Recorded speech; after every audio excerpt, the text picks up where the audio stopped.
What's up, guys? Welcome back to the channel. Let's get it going. Let's talk Sunday NFL picks and predictions as I give you guys my 5 best games against the spread in total, as well as some props along the way that I do like in these spots. Welcome back to the channel. I'm Mark with TBM, and if you have not done so, make sure you guys all like, comment, and subscribe down below. Come on over here and watch us on the daily as we cash some tickets. And that was one where we did have a great day yesterday in the college ranks. Absolutely took it to them. And now with an extra hour of sleep, as we kind of do that whole time change thing that we do get, let's take advantage of that hour and get it done here on a Sunday, as we're going to get into each and every game here as we dive into this NFL slate in week 9. Okay, first game that we have to look into is going to be the big one here, guys. And this is a divisional clash where, quite frankly, it's kind of all or nothing, I think, for the Giants here, 2-6 on the season. Giants hosting the Commanders. We're going to look at the Washington Commanders laying 4.5 on the road. This is not a spot where you would like to lay a 4.5. A couple things also involving this is Jaden Daniels, clearly, in my opinion, going to be the rookie of the year. But how healthy is he going to be? How much are they going to hold him back? I think that the Giants allow, and one thing I do like in both of these games is the fact that both of these quarterbacks, I feel like, are going to go off on the ground in terms of rushing props. Okay, so we're going to take Jaden Daniels and the likes of, I do like Daniel Jones. I know the numbers haven't been there rushing, but this is where when push comes to shove, he gets it going and he starts moving those legs. So I do like Jaden Daniels and Daniel Jones. Okay. And it's something where we're going to go with the Daniels, and we're going to take them over their rushing, potentially even more so with Jaden Daniels getting into the end zone, but more so you could favor the touchdown props for both of those players. But for me, guys, this is going to be Washington or nothing. They're begging you to take the 4.5 with New York. I do like the over, and that will be a best bet. The number has climbed a little bit as we look at the first kind of opening number within this matchup within the Giants and the Commanders. And we have seen this number climb from 43 all the way up to 44.5. And actually, it did open at 41.5. So right now, we kind of get the worst of it. So if you are going to bet this game and it lands on 44, don't say I didn't tell you so, but that's kind of where we're at. No closing line value with the over. But that is definitely the side that I would be on. Okay, and the Commanders are 5-3 to the number in terms of the total, and 6-1 ATS on the season. So one of the best cover teams that we have here in the market. So I do like the Commanders minus 4.5. And if I had to bet, my best bet would be the over 44.5. I still like that all the way up till 45. Okay. And let's get it. Let's talk about that next game, the Raiders and Bengals. Now, this is something where we look into this number. We're laying 7 points at home, and I don't quite frankly know how Cincinnati's laying 7 points to me or you. Okay. And that's kind of how I view it, right? We know what the injuries are within Cincinnati. They're absolutely horrible against guarding the tight end, guarding the middle of the field. And this is what Vegas, the only thing they really do well outside of just talk a lot of locker room smack to other teams and then play you close to the end. And I just think that this is a demoralizing spot for the Raiders here, traveling on the road. I know they're professionals, but I think that the locker room is really having some issues. And T. Higgins now, as well as the T. Higgins is not going to be in this game. And we do get a lot of the line at issue for the Bengals. So I worry about Joe Burrow and him being able to stay upright, because with Max Crosby, they could be 0-17 and he's still going to come at you every single day. Okay. Even being on the trading block, that dude is a warrior, does not care, and has a motor that is endless. Okay. Personally, I think, everybody talks a lot about the TJ Watt and Myles Garrett conversation, and you can throw a couple other names into the ring. But if it's not, 1A, 1B with those two, Max Crosby's 2. Okay. Definitely one of those guys that you don't want to play against or line up against if you are one of those tackles on the blind side. So we have to look into this game from a standpoint where there's going to be a lot of Wong teaser legs. Okay, Bengals being 1, you get to take that down to a 1 point, and this is a teaser weekend for NFL, and these weekends that they do appear as teaser weekends, they kind of scare the crap out of you, because you're just wondering. You get all these teams on money line legs. Basically, they just have to win straight up, and we can go right down the board for you, and I'll just shout them out because they're begging you to take them. You get the Bengals -7. You get the Saints. You get the Saints in the same position with Derek Carr and Olave back. albeit they have a lot of injuries. But then you also have the Carolina Panthers starting Bryce Young on the worst team in the NFL for a second consecutive week. And then we can go talk even further. Okay. You do get Baltimore hosting Denver. You get that under a field goal. You have Buffalo being able to take in a pick 'em with the horrible track record that Tua has had against the Buffalo Bills. And then we do get Philadelphia, which they have seemingly found their identity coming home.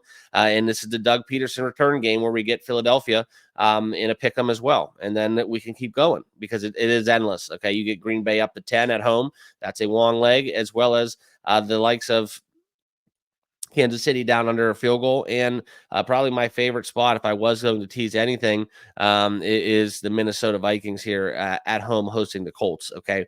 But we are going to talk about this because that is kind of where I'm at. It's one of those weekends where the favorites are the teams that should be favored, and they have great plus matchups, and everything's lining up. The stars are aligning, but eventually you got to say not so fast, because those ceilings in those nice little skyscrapers down in on Las Vegas Boulevard, and they have not really been you know established due to the fact that they're giving us great numbers. All right. That's just all jokes aside. I'm just saying that watch out. A lot of these games seem juicy. They seem like they're right for the taking, but I guarantee you one of those will fall short, at least one. Okay. Next, we are going to talk about the Chargers Browns. And just to go back on that, I do like Jamar Chase in that Bengals game, absent T. Higgins. He's going to be still throwing the football, but also in the prop market. Brock Bowers all day, every day. In zone, over receptions. Like I said earlier, the Bengals cannot guard the tight end position, and I think that's going to be very evident. Don't mind taking the Bengals down in a teaser leg. You almost have to in some form or fashion, but we are seeing some buyback now as that number has hit 7 from 7.5 for the Las Vegas Raiders. Okay.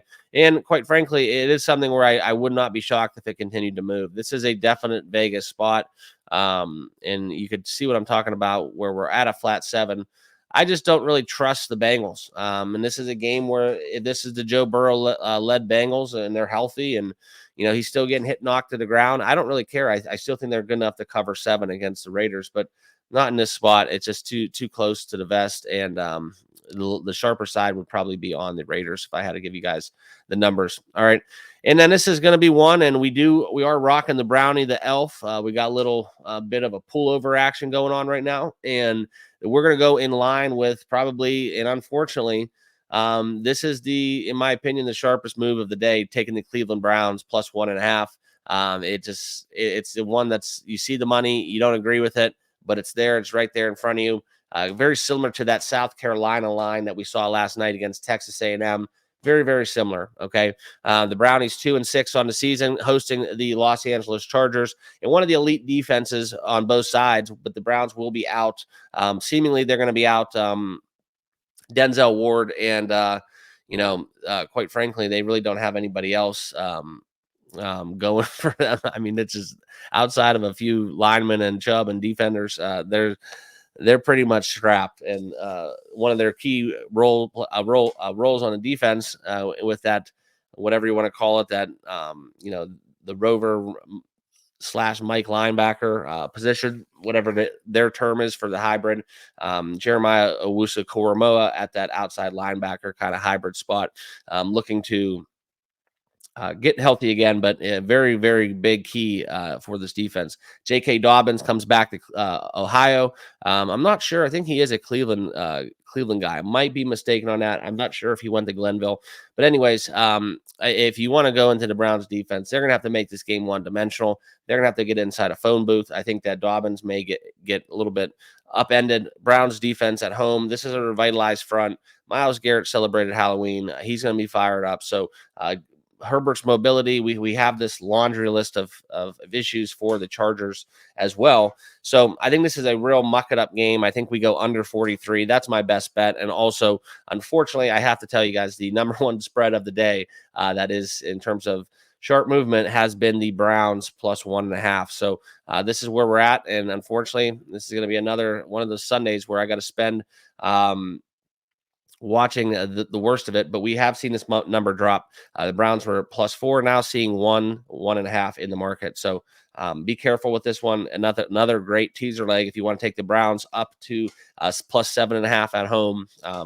unfortunately, we got to do it. We got to trust famous Jameis, and hopefully he had some nice crab legs last night and gets the job done, and we can celebrate a little victory here against the Chargers. But anyways, that's where I'm at. I don't love it. It's not sexy. Also, Nick Chubb going over his rushing yards. You can see kind of as he's been kind of worked up, you can see that those concerns with the knees have been alleviated. His workload has increased immensely, and I think with Jameis, they're going to start ramping him up pretty shortly. So Nick Chubb over 50 yards is one of my best bets as well. I'm not sure what that number is, quite frankly, right now. But if you did want to get behind the Brownies, you're going to see a strong performance from Nick Chubb as well. Next, we briefly touched upon the Saints and the Panthers here. And in this spot, we do get the Panthers getting back Derek Carr, Chris Olave, I think a couple others back in the fold. I talked about Andy Dalton still out with a finger, and Bryce Young just kind of being the patsy there down in Charlotte. And this is one where it just really shocks the hell out of you because you really can't find a way to not take New Orleans in this spot. But anyways, you got to say not so fast. New Orleans 3-5 ATS, 2-6 overall. Abysmal. Okay. The one thing I might see in this game is probably going to be a heavy workload for Alvin Kamara. Also, I think that we do go over. If I was going to bet this side, I would probably stay away from the Carolina side in terms of everything wants you to take. This is just fishy. Okay. Everybody, everything in my body wants to take New Orleans Saints down from 7-1. It just does. I just can't get behind it. I think that this is a fishy game. New Orleans losing the Chargers 26-8, losing to Denver 33-10. I know that we had, Spencer Rattler in the fold, but the game that we need to trace back to where Derek Carr was out, 44. I mean, it's something where I think it was the Atlanta game. Atlanta, I can't remember. I think it was Atlanta or Tampa Bay. I don't know. Can't remember. Anyways, they haven't won a game since he's been out. So you could get behind the Derek Carr narrative. You can ride Kamara over his props, over a lot of probably easing his way back into it. I don't think he's going to be trying to, throw for 350. A lot of check downs. So if you want to get behind the tight end within New Orleans in the prop market, I don't mind that as well. I don't think he's going to be just airing out the Chris Olave, slinging it. He is a gunslinger, but as always, Chuba Hubbard, one of the opportunities we'll get it for a touchdown here in this game. But for me, guys, it's take New Orleans down in a teaser. I'm not going to lay the 7. And if anything, I lean towards the over. But it's been a very public play as Olave and Derek Carr come back into the fold. Okay. That's where I am. Probably going to be a pass if we're going to be honest, unless I take the Saints in a teaser, albeit I don't really want to. So probably won't end up laying that. Dallas and Atlanta looking to be one of the most higher scoring affairs that we have on this card. If we look into this game at its face value and you want to talk about the Cowboys and the Falcons, two very disappointing teams up until this point. Okay, now this will probably want to be one of the bigger handles of this game of the season of this Sunday. As we look into Dallas being a very public team, Atlanta also a lot of people backing them, taking them over their win totals before the season start. 5-3 now entering this game. And as we look at the Cowboys getting 3 on the road with a total set at 52.5, like I said, this is a game where I think a lot of the odds makers are expecting fireworks, and I am as well. Okay. I do lean towards the over right now, as we've seen the number climb from 49.5 to 52, very positive movement for points. Also Dallas getting the 3.5 in some places. That's something that does attract me as well. What it comes down to, guys, is just simple. Are we going to get points? Okay. Are we going to get a Mike McCarthy Dallas Cowboys team that wants to just run the football, grind it out, and this is going to be a chop it up game? Or are we just going to come out there 5 wide, start slinging it? You see tight ends, you see CeeDee Lamb, and really a Dak Prescott game where he just throws the ball 50 times against this Atlanta back end. And I think they can have some success. Okay. As we talk about kind of what Atlanta's been able to do, they have kind of underperformed a little bit defensively. Had them on a fantasy football roster that ended up actually dropping, and they were one of my closet picks for the season. But if you go back to their last 5 games, they've gone up 50, 66, 58, 48, as well as 57 points. So this has been one even against offenses that aren't as potent as the Dallas Cowboys. And Dallas always has that comeback streak. They have one of the better 2-minute drills. I look for that too when I play overs. I know it's the worst of the number, but if you can find a flat 52, this is a great teaser leg, in my opinion, as well. We've seen a lot of momentum within Bijan Robinson getting in the end zone. Kyle Pitts last week, 2 grabs on touchdown day for tight ends. For me, this is just a pure offensive onslaught where I think we go over the total. So I would lean towards taking the over, even at this 52 number. That's my best bet for this game. Patriots, Tennessee.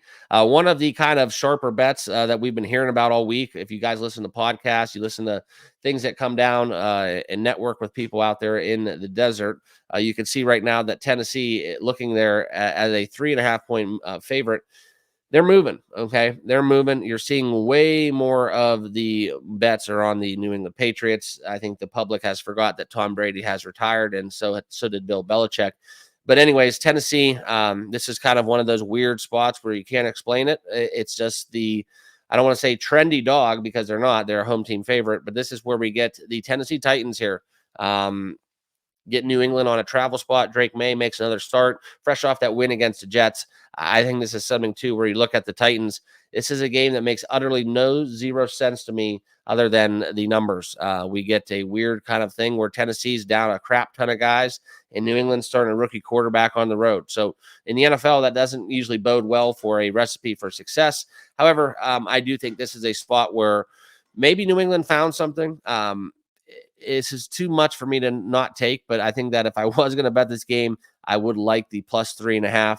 However, if we look into this game in its entirety, the Titans are the sharper side here, and it's something where not at 3.5, but at 3, I would really kind of wonder why we see -3 in the market. Maybe they know that Drake may not play. I don't know. But this is something where the Titans defense looked utterly atrocious. I think this is a sell low spot for the Titans. I don't know why anybody's backing them. It's a stay away game for me. Detroit ran rampant on them. You start losing the locker room at 1-6. They don't have Vrabel anymore to back them up and get that morale going. So for me, guys, this is a dead play. I actually kind of like the under as well. That's kind of where the majority of the money is on the under. I think 38.5 shows it. You can find a 39. I just don't know how many points we get. If Drake May doesn't go for New England, I expect this total to drop quite a bit. So if Drake May's out, grab the under fast. If not, Mason Rudolph and the Titans, that's the sharper side, but no play for me in this spot. Okay. Denver, Baltimore. That is another 1 o'clock matchup that it's getting a lot of attention. And this is not the 2000s Denver Baltimore matchup with Elway and the Baltimore Ravens that we all kind of grew up. I shouldn't say grew up, but you know what I mean. We all kind of watched back in their heyday. But this is kind of more of the Tim Tebow led Broncos. All right, Bo Nix, a little bit more mobile, going against a Baltimore team that, quite frankly, has delivered. And now Baltimore off their loss against Cleveland. This is a big spot, and you can know the numbers. And I'll tell you guys until you're blue in the face. But the under has hit in pretty much every one of the Broncos game. That's cashing at almost 70%. Okay. The Broncos have been a very good cover team. However, I just don't really understand the scoring defense for the Baltimore Ravens has really taken a hit. And then the Ravens at home off a loss. I mean, it's right now we're about 70% on the money line. And now that's why that number is 9.5. They're laying it against the Denver Broncos. All right. Sean Payton going against John Harbaugh. This is going to be one where it's maybe going to be more so chess than checkers, but I don't know if Denver's going to have that opportunity, man. This will really kind of convict some people if they're able to go and hand Baltimore their second loss. If we look into this game a little bit in terms of the numbers, I don't really know how much the Derrick Henry mindset's going to work in this game. If we're being honest with ourselves, I think that he has a chance to get in as always. But we look at Denver 6-2 against the spread, 5-3 overall. I just don't think this is a team that they're going to have that much success running against. And kind of crazy, you're getting a 6-2 ATS team. Coming off a team that just lost to the Cleveland Browns, you're getting 9.5, almost 10 points in this game. So this is something where you got to kind of worry about this. Somebody knows something. Okay. I think that Denver really tries to just absolutely just do the same thing the Browns did. I think we see a lot of ground attack, ground and pound, and they're not going to put Bo Nix into a unfavorable spot. But this is something where I think that you look at the Ravens here. I just worry that they don't get they don't get out of what happened last week. I think there might be something a little bit, a little bit, a little bit kind of I don't want to say tepid, but I just think that there might be a little bit more of those than just a letdown spot that the Ravens had last week. So I personally like Denver. I mean, I can't really get down with the Ravens 9.5. I like them in a teaser, but I did last week as well and got burnt. Okay, I think that Denver plays outstanding on the back end guarding receivers. Their secondary has been elite, and I just worry about Lamar Jackson going against this team defensively. I think that Denver might be one of the best plays of the week. You can actually find a 10 out there in the market. So Denver plus 10. And don't get hit with this. If you watch this video and you wait till 12 o'clock to put your bets in, the Cleveland number went from 9.5 to 7.5, like a rock. So make sure you get your picks in quicker than later, I guess I should say. All right. But for me, guys, I think this is where Bo Nix has some success. I like Denver. So that is not a best bet. It's just kind of where I lean. All right. Next game up, Miami, Buffalo. This is going to be one of these shorter kind of breakdowns I'm going to give you guys because this is simple and it's something where, yeah, it kind of jumps off the page at you and it makes too much sense. So it's usually wrong, but let's not overthink this one, guys. We're taking the Buffalo Bills in the spot. -6.5. It's a big number. You can find -6 out there. I do like Buffalo quite a bit, and this is just solely because Tua does not win in Buffalo. Okay. Look at his stat lines, look at his game splits. Absolutely atrocious. I think Buffalo knows that. They're going to capitalize on that. They have his number. Buffalo is the side. -6 is one of my best bets. And that is one where we will definitely have the Buffalo Bills in a teaser leg. No doubt about it, as they look to go 7-3. There's no handicap. It's just until Tua can show me something against Buffalo, don't fall into this trap. Okay, they got a high flying offense. They got Tyreek Hill and all the Alabama receivers ready to roll in that running back stable. Sure, go for it. Bet the over, but they're not going to take down the Bills. If they do, maybe they'll cover. But ATS against Buffalo and the Tua-led Miami Dolphins, not having it, not letting it happen today. So Buffalo -6 is one of my favorite plays of the day on this card. And if we lose, we lose. But this is something where you got to trust the numbers and go with what works. All right.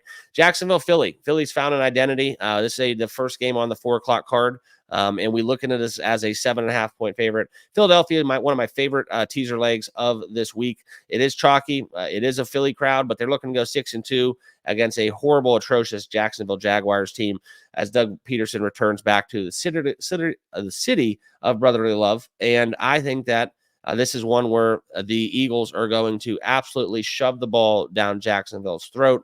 I think it's going to be very aggressive. It's going to be very painful. So we get a lot of just absolute kind of assertion in this game. I think that's something where you're going to feel this one. I think it's a game where Jacksonville might have some coaching changes very soon. And this is where that might drive the nail in the coffin.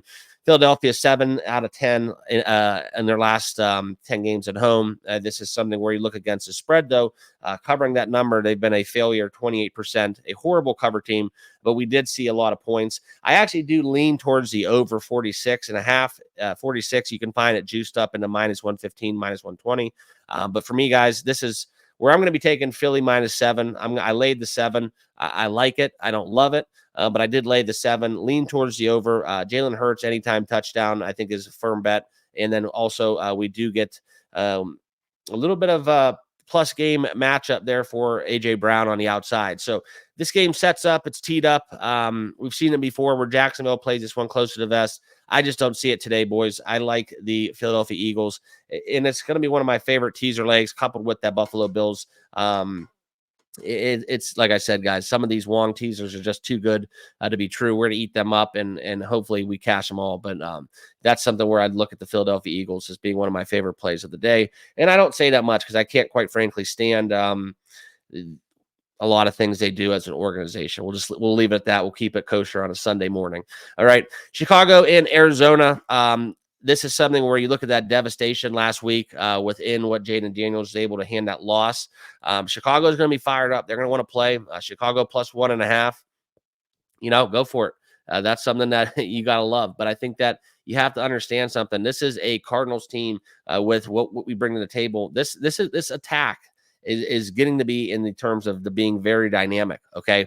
And I know you're going to laugh at me, but James Conner, one of the most efficient running backs in the NFL. We look on the back end where we do have Marvin Harrison. starting to grow up in year one. And then on the other side, Trey McBride, what an outstanding tight end. Just got to get him in the end zone. That's where he belongs. But I do look for this spot, Arizona money line.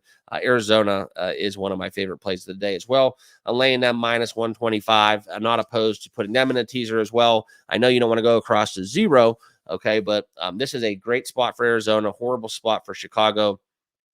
And I do lend towards the argument that 44.5 is too low. So I do lean towards the over. I think that also you have to understand something.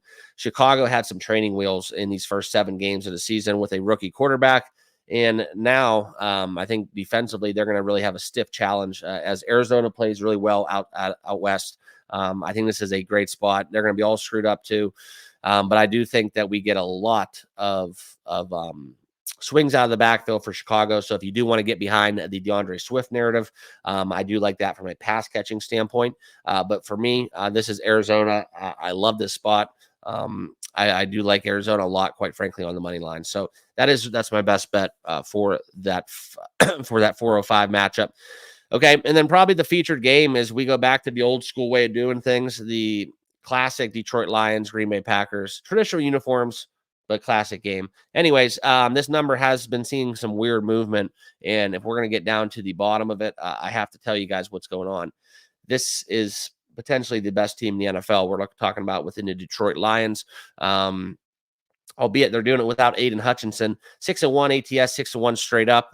We have to talk about this Lions club on the road. Minus 134. Will Jordan Love play? That's the biggest question. I think he suits up, gives it a go, and the winner of this game will become the top spot there in the NFC North. For me, guys, this potentially has a very much a shootout mentality. I think the numbers fall a little bit, getting down from 48 to 47.5. If you look at the public versus the pros, you can see kind of there's a little bit of a shade more money on Green Bay in terms of the spread, as well as the money line. Okay, and then the majority of money is on the over, but we are seeing that total drop. So not all money is created equal. So some respected money coming on the under, some volume of money coming on the over. So that makes you wonder. That makes you wonder what's going on. For me, guys, this is something where I know it's a half point, but it's something where it does matter. These are key numbers we're talking about. 47.5 to 48 really does make a difference. Okay. 47, 48, all those numbers, they do make a difference in the 40s and in the lower 50s. Those are numbers you got to lean on. For me, guys, I talked about a little bit earlier. I think that you talk about the Packers in the spot. This is another long teaser leg where you got to take the Packers up.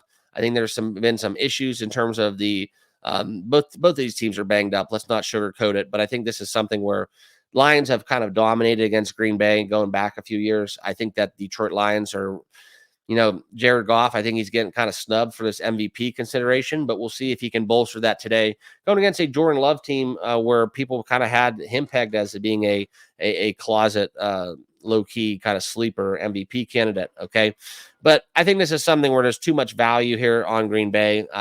You can take Green Bay up over those key numbers, get them above 7, give them 8.5 in a 6-point teaser. It just seems too juicy, right? Seems way too good to be true. So that's kind of where we have to go. I think the way you approach this game is you play it pretty much simple, okay? If you don't think Jordan Love's going to play, you take Detroit. If you think Jordan Love's going to play, you take Green Bay up in a teaser and do favor the over. I think Sam Laporta has also been playing very well for Detroit. As always, Monty in the end zone. If you do like touchdown props, anytime scores, this is a same game parlay that's made for the ages, as I do like the over. Josh Jacobs, Montgomery getting in there, Jahmyr Gibbs, the list goes on. So you're really shooting fish in a barrel, I think, in the anytime touchdown market here for Lions Packers. But that's how I told you guys how I'd play it. All right, I'm taking Detroit minus 2.5 if Love is out. Don't trust Malik Willis. And if the Detroit Lions, but I'm guessing the number is kind of accounting for the fact that he's going to play. So we would probably get some public movement where we take that Green Bay number. Oh my God, Jordan Love's playing. Let's go bet Green Bay. We're getting points with Green Bay at home.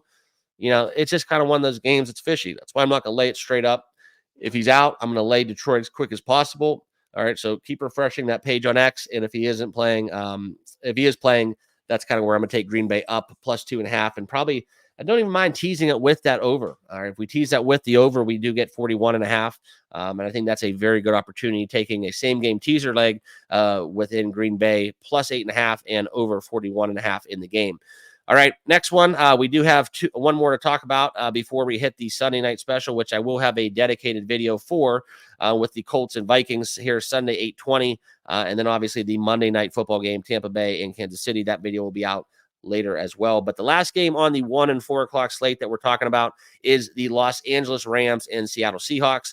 This is a Rams play for me, -2 all day, twice on Sunday. Love the Rams on the road here, 3-4. I think Seattle's kind of losing their identity a little bit, and I think the Rams are finding it. This is a spot, too, where I don't think they're going to be able to contain Kyron Williams. This is a muck-it-up game for me, okay? I think this is something where you look at kind of what the the Seattle Seahawks did. They lost 31-10 on the heels of the Buffalo Bills. And I think this is something where Sean McVay and that staff, they're a little bit better than that. Okay. You look at kind of what we're having. That's not enough time to game plan and get ready for another matchup against a Rams team that is grooving, right? We talk about what's happening. Puka Nacua, Cooper Kupp back into the fold, and Kyron Williams. So this is a spot too where I do suspect we get a lot of fireworks. 48.5, a number where I'm firmly involved. I would love to take the over 48 as well. I love the over. Love the Rams -2. If you're scared about the 1 or 2 covering and coming home, I think that you take the Los Angeles Rams on the money line -124. And this is something where you look at Seattle, DK still remaining out, Noah Fant's out. It's just something where you look at kind of this spot. It's scary as hell. Okay. And I think that it's another long teaser leg. You get Seattle up to 8, but being at home. But for me, guys, I just don't see how the Rams kind of screwed this one up. So I wouldn't mind going through the 0 as well. If we do see some tick down from this Rams number and we do get some Seattle love and Seattle gets closer to a pick, this will give me some pause. Okay, this is a fishy game. But for me and my money, the Rams is where it's best spent. Love this. Probably one of my favorite bets. I love these kind of close 1, 2, or 3 point spreads. That's where you really have an edge, I think, against the number. And that's kind of where we're going to find now with a couple of my picks when I have the Rams and Arizona Cardinals as we take those, as well as the Browns. So those 3 games, really close numbers. That's how I like to bet. And those are probably my pick 3. If I had to give you guys point spreads to go alongside Buffalo -6. And I'll put up my plays right now on the screen for you guys to see. Okay. And these are just kind of some props I threw in there for those of you that like to play the props. I honestly, I played way too many props for me to show you guys kind of each and every one. So I'm going to just put up my picks for you guys. The ever so important sticky note. That's the best way I know how to do it. So apologies for not being so tech savvy. I stick to the betting more so. But anyways, the best bets, like I said, Browns under 43, Philly -7, Rams -2, Arizona on the money line, the Giants, Washington. I'm taking the over 44.5, and I'm going to lay 6 with Buffalo. All right. So we almost swept the board yesterday, 5-1, I believe, or 5-1 or 6-1 in college football. Be nice to kind of really parlay that into a great Sunday. Also, some of the props, guys, I like. I'm not going to put numbers there because usually it's late. You want to bet props. If you like overs, take them early in the week. If you like unders, take them right before kickoff. Okay, that's where I'm at. Just some guys I like. If you guys have fantasy, also Joey D with the touchdown. Anytime touchdown video is up right now on the channel. So I will put a kind of link at the end of this video. Make sure you guys check that out. Also, please join us. There's links down below if you want to hop on over to the Discord. Totally free. Also, the other thing we have going on is I do have a page on Twitter. Instagram is coming. We're going to start doing some cool stuff. Make sure you guys all follow me on those platforms. Links down below, as well as if you do want to give back, these are free picks here on the platform. Link down below for a channel membership, $9.99 a month. So if you'd rather watch Netflix and watch me, that's cool. But free picks all day and twice on Sunday. So that's what we got. Good luck. Let's go get it. Let's go cash. And we'll see you all for the Sunday night, Monday night football that we'll have. Weekends, I kind of take off of NBA. It's not fair to you guys if I'm just throwing NBA picks out there. There's 24 hours in a day, and it's best spent all on college football, NFL. There's too many moving parts. And it's a week. It's a week for one day. That's how I look at the NFL. You're compiling all this data, all these insights, and then, boom, injuries hit, boom, actives, inactives, everything changes on a dime. So you really have to follow the money every single day. And that's kind of where NFL Sunday, it really comes full circle as we get to cash our tickets or sit there and have a horrible Monday. But anyways, let's get it. Let's go get the books, and we'll see you guys in the next video. Cheers.